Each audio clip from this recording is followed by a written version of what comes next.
பிரியமானவர்களே, இயேசு கிறிஸ்துவின் இணையற்ற நாமத்தில் உங்களை வாழ்த்துகிறேன். இந்த மன்னாச்சுடைய இந்த டெய்லி பாட்காஸ்டை கேட்கிற உங்கள் ஒவ்வொருவரையும் கர்த்தர் ஆசீர்வதிப்பாராக. ரோம 10வது அதிகாரம் 1வது வசனம் இப்படியாய் கூறுகிறது: சகோதரரே, இஸ்ரவேலர் ரட்சிக்கப்பட வேண்டும் என்பதே என் இருதயத்தின் விருப்பமும் நான் தேவனை நோக்கி செய்யும் விண்ணப்பமுமாயிருக்கிறது என்பதாக. விருப்பமும் விண்ணப்பமும், டிசையர் அண்ட் பிரேயர் என்ற தலைப்பின் கீழ் இன்றைய மன்னாவை தியானிக்கப் போகிறோம்.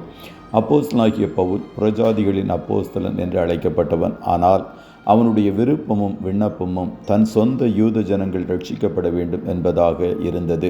நம்முடைய தேவன் நம்முடைய இருதயத்தின் வேண்டுதல்களையும் விருப்பங்களையும் அருள் செய்கிறவர்.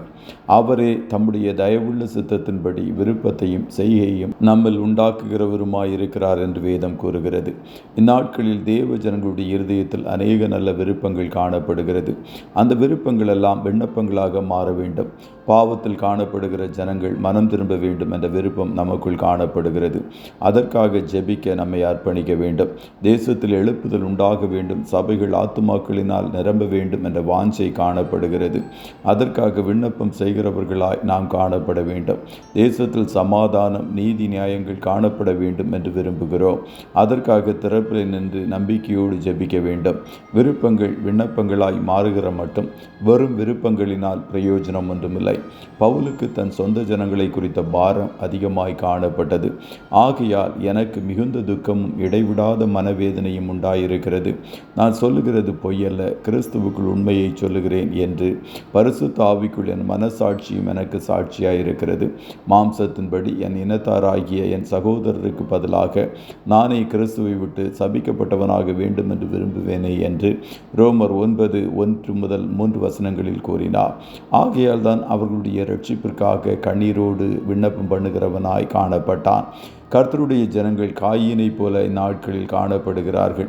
அவன் என் சகோதரனுக்கு நான் காவலாளியோ என்றதைப் போல அழிந்து போகிற நம்முடைய சகோதரர்களை குறித்த கவலை நம்மில் இல்லை. யோனா ஆமணக்கு செடியின் கீழ் அமர்ந்து நினிவேயின் அழிவுக்காக காத்திருந்ததைப் போல ஆத்துமாக்களுடைய அழிவை காண வாஞ்சிக்கிறோமே ஒழிய அழிவை ஜெபத்தால் தடுத்து நிறுத்த வேண்டும் என்ற எண்ணம் நம்மில் இல்லை.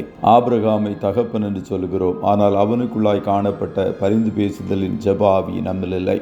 இந்நாட்களில் உலகளாவிய சபைகளில் காணப்படுகிற விசுவாசிகளுக்குள் ஜெப குறைவு அதிகமாய் காணப்படுகிறது. சபையாய் கூடி ஜெபிக்க அநேகருக்கு விருப்பமில்லை. சாமுவேல் தீர்க்கதரிசி, நான் உங்களுக்காக விண்ணப்பம் செய்யாதிருப்பேன் ஆகில் கர்த்தருக்கு விரோதமாய் பாவம் செய்கிறவனாயிருப்பேன், அது எனக்கு தூரமாயிருப்பதாக என்று 1 சாமுவேல் 12:23 கூறினார்.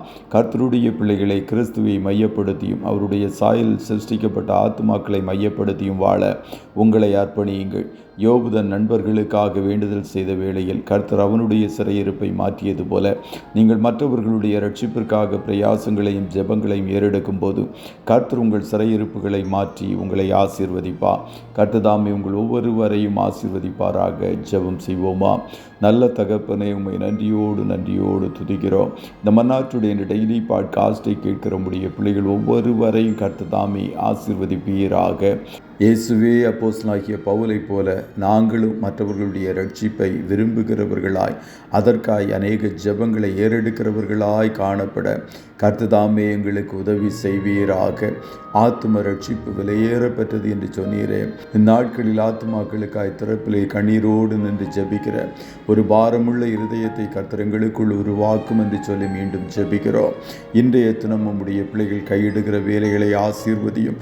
போக்கிலும் வரத்திலும் உடனிருப்பீராக. காரிய சுத்தியை கட்டளையிடும்.